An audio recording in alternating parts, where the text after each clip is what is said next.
Pasha sir, thank you for joining with us पहले.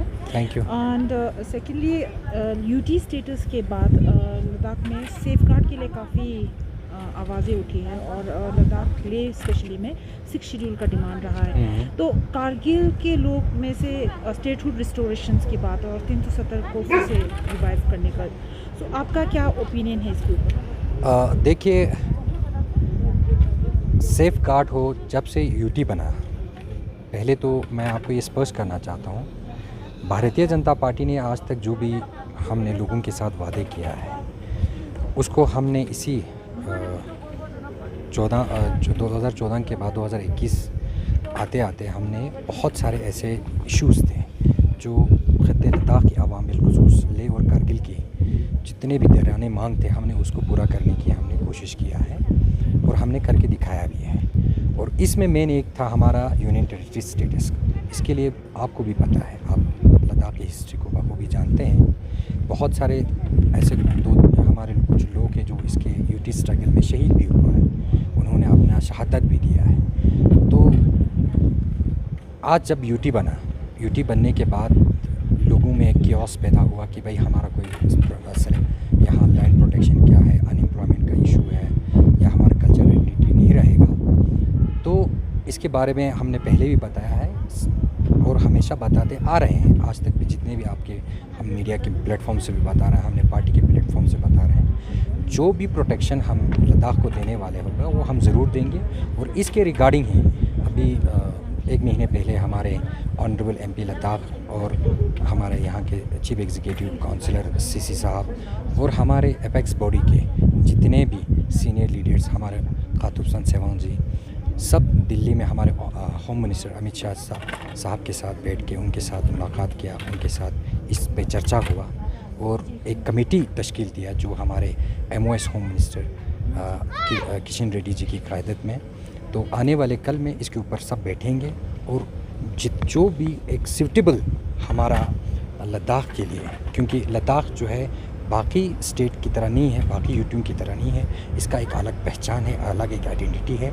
इसको कैसे प्रोटेक्ट किया जाए, इसके लिए हमने एक कमेटी बनाया.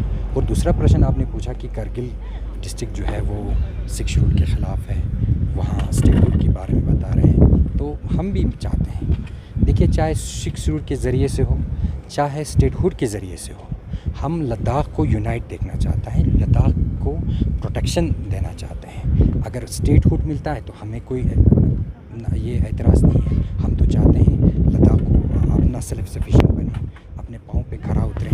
तो इसमें कोई लद्दाख हम हमेशा बोलते आ रहे हैं कि ना कोई कारगिल का ज़्यादा इन्फ्लुएंस ना हो, ना लेह वालों का ज़्यादा इन्फ्लुएंस ना हो, ना संस्कार वालों का ना नुब्रा, सब एक मिल के यूनाइटेड लद्दाख का हम प्रोटेक्शन चाहते हैं. यूनाइटेड लद्दाख को हम आगे बढ़ाना चाहते हैं.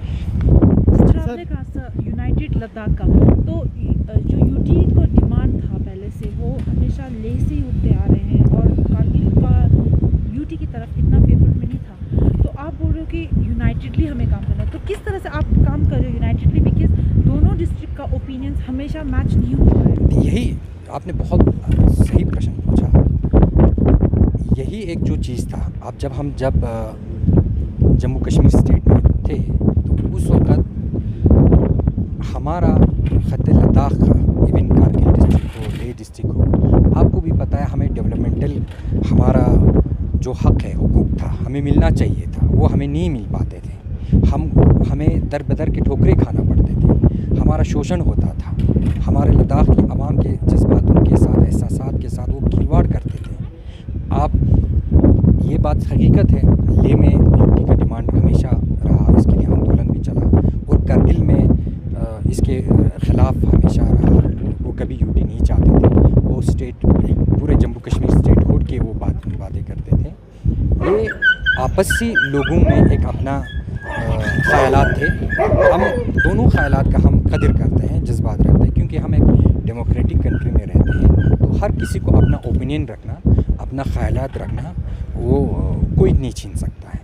लेकिन देखिए, मैं इतना कह सकता हूँ कि आने वाले कल में, आने वाले दिनों में आप ज़रूर देखेंगे जिस तरीके से नरेंद्र मोदी जी की सरकार अभी काम कर रहा है, और विशेष तौर पे मैं ये कहना चाहता हूँ लद्दाख को लेके बहुत ही सीरियस है। और जो भी कुछ आज हमारा लॉन्ग पेंडिंग डिमांड था और आज तक जो नहीं हो पाता, किसी को ये यकीन नहीं था, वो चीज़ें हम आज ग्राउंड लेवल तक पहुंचाने की हम काम कर रहे हैं। चाहे वो आप किसी भी क्षेत्र में आप देख सकते हैं। पाशा साहब, जैसे आपने बोला लद्दाख एक यूनिक मतलब रीजन है, कम्युनल हार्मनी के लिए माना जाता है, लेकिन रिसेंटली जो आपके सीनियर लीडर करबलाई साहब ने जो स्टेटमेंट दिया, क्या आप उसको किस तरह से देखते हैं? नहीं, उन्होंने क्या स्टेटमेंट दिया, आप थोड़ा सा बताएं। उन्होंने तो सीधा मुस्लिम में कमेंट दिया ना, आपने भी देखा, बाकी भी देखा होगा। देखिए, वो जो स्टेटमेंट देता है हम तो इतना उनका सीरियस नहीं लेता है। जो भी अगर दिया होगा वो आप उन्हीं से पूछेंगे तो वो बेहतर उनका जवाब दे पाएंगे। मैं इतना ही बोल सकता हूँ, आपने जो सही बोला कि लद्दाख एक कम्युनल हार्मनी के लिए जाना जाता है और इसी कम्युनल हार्मनी की प्रोटेक्शन के लिए, इसी को आगे बढ़ाने के लिए भारतीय जनता पार्टी हमेशा इसको सबसे प्रायोरिटी बेसिस पे हम इसको रखेंगे। इसमें किसी किस्म की हम तफरक़ात, किसी किस्म की इसमें हम डिफ्रेंशिएट हम करने की हम कोशिश नहीं करेंगे। और ख़त्ते लद्दाख को बिल्कुल हमारा मकसद भी है पूरी कंट्री में ख़त्ते लद्दाख का जो ये यूनिकनेस है, अपना एक अलग सा आइडेंटिटी है, वो हमेशा आगे रहें और वर्ल्ड वाइड में इसको आगे बढ़ाने की हम कोशिश करेंगे, पार्टी के लेवल से भी और डेवलपमेंटल स्ट्रक्चर से भी हम इसको आगे लेने की कोशिश करेंगे। सर, आप as a Kargil political leader ये किस तरह देखते हैं कि करगिल में बुद्धिस्ट लोगों का शिकायत है कि वहाँ सराय वगैरह नहीं है, मोनेस्ट्री वगैरह नहीं है, तो कि क्यों बन नहीं पाया, क्या वजह है? आपको कैसे देखिए, मैं बार बार आपको ये कहते आ रहा हूँ, जहाँ किस्म का अगर डिस्क्रिमिनेट हो रहा है या जहाँ कहीं भी किसी को नाइंसाफ़ी हो रहा है, तो भारतीय जनता पार्टी हम हमेशा पहले उसके ख़िलाफ़ हम आवाज़ उठाते आ रहे हैं। अगर ये बात मैं ज़रूर कह सकता हूँ कि देखिए, सबसे पहले मैं एज ए करगिली हूँ। मैं करगिल में मैं अपने बुद्धिस्ट कम्युनिटी को इतना आश्वासन दे सकता हूँ कि उनके साथ जो भी पहले सरकार ने किया होगा, ठीक है, आज जो भारतीय जनता पार्टी की हुकूमत है, इसके अंदर आप लोगों का अगर कहीं किस्म की कोई डिस्क्रिमिनेट, कोई कहीं जगह पे आप लोगों का हक छीना जाता है, तो आप बेशक हमारे साथ आप अप्रोच कर सकते हैं। हम उनका जो भी ग्रीवेंस है उसको हल करने की हम कोशिश करेंगे। अगर ले में भी अगर कहीं माइनॉरिटीज़ को भी फील करें कि उनके साथ इंजस्टिस हो रहा है, उनको अपना हक़ नहीं मिल रहा है, तो हम उनका ज़रूर उनके हक़ को लेने में, उनके हक़ को देने में हम काम करेंगे। इसमें कोई हम किसी पर्टिकुलर एक रिलीजियस पॉइंट ऑफ व्यू के लेके नहीं चल रहे हैं।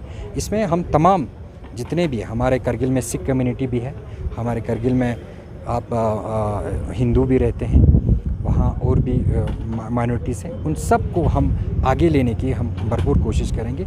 और ये गलत बात है जो पहले जो सरकारें जिन्होंने किया होगा, अपने पॉलिटिकल वोट बैंक के लिए उन्होंने एक राजनीति बनाया है, जैसे हमारे वहाँ मोनेस्ट्री का इशू बनाया है या सराय का इशू बनाया है, ये सब हम इशू को ख़त्म करने की हम कोशिश करेंगे। और मैं आपको आपके मीडिया के माध्यम से मैं लोगों को भी ये बताना चाहता हूँ, डिस्ट्रिक्ट में अभी हमारा जो काउंसिल अभी चल रहा है, हमारे सीसी साहब ने भी इसके ऊपर काम किया है और आने वाले दिन में उनको भी शायद 15-16 कनाल जो है उनको मिलने वाला है। वो आहिस्ता जो है उनका किराना मांग जो है वो हम ज़रूर पूरा करेंगे। आज मैं ये आपको ज़रूर कह सकता हूँ। कारगिल में एक ग्रुप हुआ था गुपकार डिक्लेरेशन के तौर पे जी, तो उस पर आपका क्या कहना है? क्योंकि एक तरह से हम बोल रहे हैं कि हम पूरे आवाम, लद्दाख के आवाम को एकजुट या एक आवाज़ में बात करेंगे, बट और दूसरी तरफ हम देख रहे हैं कि सेफ गार्ड के लिए एक डे में एपेक्स बॉडी होता है, तो कारगिल में गुपकार डिक्लेरेशन का नारा लगाया जाता है। देखिए, ये तो हम पहले से कहते आ रहे हैं। गुपकार अलायंस का जो अभी कुछ लोगों ने, मैं बताता हूँ, ये कुछ चंद लोगों का ही अलायंस है, ये पूरा डिस्ट्रिक्ट कारगिल के अवाम का अलायंस नहीं है। हम पहले से बता रहे हैं कि गुपकार जो है वो कुछ लोगों का है, ये पूरा डिस्ट्रिक्ट कारगिल के अवाम का नहीं है ना। उसमें कोई हम ज़रूर बताएंगे कि उनका क्लियर एजेंडा नहीं है, वो क्या चाहते हैं, वो क्या डिस्ट्रिक्ट कारगिल के अवाम को कहाँ लेके जाना चाहते हैं। उनका विजन जो है बिल्कुल क्लियर नहीं है। वो खुद अंधेरे में है और वो चाहते हैं कि करगिल के आवाम को भी अंधेरे में रखें।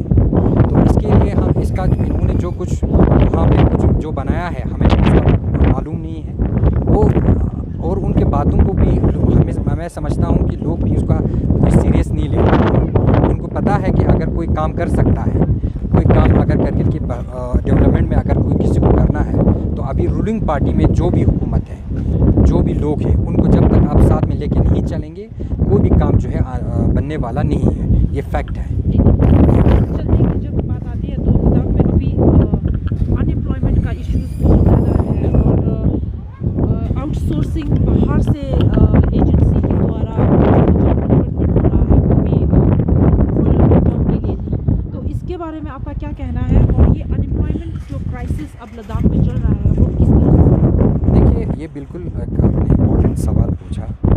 अनएम्प्लॉयमेंट इशू बहुत ही एक सीरियस विषय है और इसको हम कैसे टैकल करेंगे, इसको कैसे सॉल्व करेंगे, तो इसके लिए हमारे ऑनरेबल पार्लियामेंट जमात सिंह नमगियाल साहब ने अभी रिसेंटली विंटर सेक्शन में उन्होंने पार्लियामेंट के फ्लोर पे बताया कि लद्दाख अपना एक इंडिविजुअल हमारा जो लद्दाख केस बनना चाहिए उसका अपना एक लद्दाख का सेपरेट एक रिक्रूटमेंट बोर्ड बने। तो इसके सब बनने के लिए मुझे लगता है थोड़ा सा टाइम तो लगेगा और मैं आपके चैनल के माध्यम से और लद्दाख के नौजवानों को ये ज़रूर आश्वासन देता हूँ, हम आपके जज्बात और एहसासात का हम कदर रखते हैं और आने वाले कल में ज़रूर ये अनएम्प्लॉयमेंट क्राइसिस जो है वो हम ज़रूर ख़त्म करने की हम कोशिश करेंगे। इसके लिए हमने एम पी साहब की क़यादत में हमने गवर्नर साहब के पास भी विषय रखा है, हमारे honourable home minister Amit Shah साहब के पास भी हमने ये विषय रखा है और इसके लिए एक अच्छा एक ड्राफ्टिंग बनने जा रहा है और इसके ऊपर हम गवर्नमेंट जो है वो काम कर रहे हैं। तो मैं समझता हूँ फ़िलहाल के लिए जो आउटसोर्सिंग हो रहा है वो ये परमानेंट नहीं रहना चाहिए, ये परमानेंट सॉल्यूशन नहीं है, हम इसके हित में नहीं है। हमारा प्रायोरिटी है कि खत्ते लद्दाख के जो अनएम्प्लॉयमेंट यूथ है उनको अपना हक़ मिलना चाहिए, उनका जो जॉब्स जो है उनको ज़रूर मिलना चाहिए, क्योंकि हमने ड्यूटी ही इसीलिए तो मांगा है, हमने यूनियन टेरेटरी अलग स्टेट इसीलिए तो हमने डिमांड किया था। जिस तरह आपको पता है कि जब जम्मू कश्मीर में जब हम थे तो उस वक़्त हमारे साथ कितना डिस्क्रिमिनेट होता था। कभी आप खुद देखिए कि जब हम JNK में होता था तो जम्मू सेक्टर में कितने हमारे एम्प्लॉयड, कितने हमारे यूथ वहाँ काम करते थे, या श्रीनगर सेक्टर में कितने हमारे लोकल एम्प्लॉय काम करते थे। वहाँ तो ज़ीरो के नील था, वहाँ बिल्कुल हमारा एग्जिस्टेंस ही नहीं था। इसीलिए इन चीज़ों को हल करने के लिए, इन चीज़ों को पूरा करने के लिए हमारे गवर्नमेंट बहुत सीरियस है और MP साहब जो है इस विषय पे भी बहुत सीरियस है। वो जितना हो सके इस अनएम्प्लॉयमेंट इशू को कम टाइम में और कम वक्फे में इसको हम ज़रूर जो है लोगों के सामने रखेंगे। दोनों इसमें हमें ज़रूरत है, जो दोनों हमारे लद्दाख ऑटोनोमस हिल डेवलपमेंट काउंसिल के जो दोनों चेयरमैन हैं, एग्जीक्यूटिव बॉडीज़ है, वो सब मिलके एक प्लेटफॉर्म पे आके इसका एक अपना सा एक जॉब पॉलिसी का एक स्ट्रक्चर बनाएंगे और जितना सेटेबल होगा, जितना अच्छा हमारा एक जॉब रिक्रूटमेंट पॉलिसी बने, उसके लिए हम आगे काम करते जा रहे हैं। पाशा सर, आपको नहीं लगता ये काफ़ी टाइम हो गया, क्योंकि बहुत सारे यूथ्स का तो ओवर एज हो जाएगा? हाँ, वो बात सही है, इसीलिए गवर्नमेंट ने ये आउटसोर्सिंग रिक्रूटमेंट रखा है ताकि वो भी अपना जो भी है कुछ कम टाइम फ्रेम में वो भी अपना कुछ कंट्रीब्यूशन दे सके। तो देखिए, बट जिस तरह से आउटसोर्सिंग हो रहा है तो आउटसोर्सिंग में तो एक प्राइवेट प्रोफेशन होता है, बिल्कुल। वो जॉब देखिए मैं एक बात आपको ये बात बताना चाहता हूँ। और आपने जो जिस तरह से बोला कि आउटसोर्सिंग के हित में बिल्कुल ही नहीं है, जी, तो किस तरह से इसको रोका जा रहा है? क्योंकि ये हो रहा है कि इसको रोका जा रहा है, और हमारे जितने भी ऐसे केसेस आ रहे हैं जहाँ पे ड्राइवर्स और लोग प्लम्बर्स को भी बाहर से आ रहे हैं और वो काफ़ी सारे डिपार्टमेंट में बाहर के लोग काम कर रहे हैं, लोकल्स को प्रेफरेंस नहीं मिल रहे हैं, सुनने में आ रहा है। तो किस तरह से आप इसको रोक रहे हैं? क्योंकि ये पैसिव होते जा रहा है और जहाँ सैलरी उनका 18,000 होता है तो 9,000 जेब में बच रहा है और बाकी 9,000 एजेंट किसी को दे रहे हैं। तो कैसे आप इनको रोकने की कोशिश कर रहे हैं पार्टी? देखिए, मैंने पहले भी बताया कि हम ये जॉब रिजर्वेशन को हम कैसे सही से इम्प्लीमेंट करें। और ये जो आउटसोर्सिंग का रिक्रूटमेंट हो रहा है ये तो टेम्परेरी टाइम बॉन्ड के लिए है। मैं आपको एक डाटा मैं आपको ज़रूर देना चाहता हूँ। देखिए, पहले जब हम स्टेट में था, जम्मू कश्मीर हुकूमत में था, तो उस वक़्त भी आप पहले भी बहुत सारे कॉन्ट्रेक्चुअल बेसिस पे हमारे यहाँ हमारे अपने जो लोकल काम करते थे, जैसे कि रहबरी खेल हो गया, वो कितना बड़ा स्कीम है। आप खुद देखिए, उनका कोई देखिए कौन लड़का कौन इंसान जो है वो 3,000 के लिए एक महीने के लिए वो 3,000 के लिए वो कमाते हैं। उसका पे स्केल जो है 3,000 है। अभी वो जो इशू जो है वो नेशनल मीडिया पे आ रहा था, तो 1,000 एक दिन के लिए 100 रुपये, ठीक है। ये तो बहुत ही इंजस्टिस था। इसी तरह बहुत सारे डिपार्टमेंट में इन्होंने फर्जी रिक्रूटमेंट किया हुआ था। तो हम वही मैं बात कर रहा हूँ ना। हाँ, मैं वही बात कर रहा हूँ। हम इस तरह के जो पहले गवर्नमेंट जो प्रीवियस जो गवर्नमेंट पॉलिसीज़ लाते थे, अपने वोट बैंक के लिए करते थे, वो अपने मफाद के लिए करते थे। वो लोग फ्यूचर के लिए वो उसके लिए सीरियस नहीं थे कि इस नौजवान का मुस्तकबिल जो है वो सिक्योर है या नहीं है, उसके बारे में सीरियस नहीं थे। वो लोग जो जितने भी वो पहले के जितने भी गवर्नेंस जिन पॉलिटिकल पार्टियों ने किया, वो उन्होंने अपने पार्टी को स्ट्रेंथन करने के लिए, अपने वोट बैंक को स्ट्रेंथन करने के लिए ऐसे पॉलिसीज लाया। तो हम नहीं चाहते हैं कि लद्दाख के नौजवानों के साथ हम कोई खिलवाड़ किया जाए, उनके मुस्तकबिल के साथ हम खिलवाड़ करें।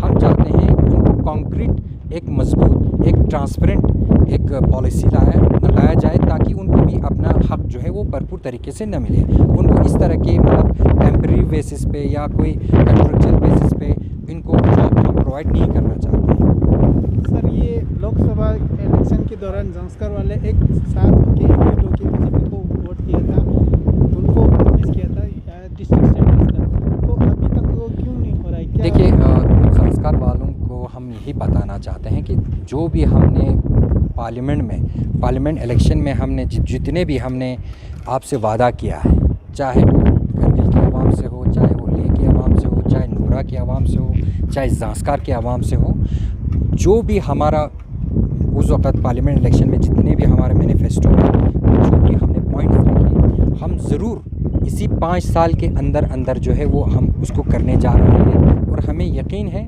और उम्मीद भी है, और हमारा नारा भी है, सबका साथ, सबका विकास और सबका विश्वास।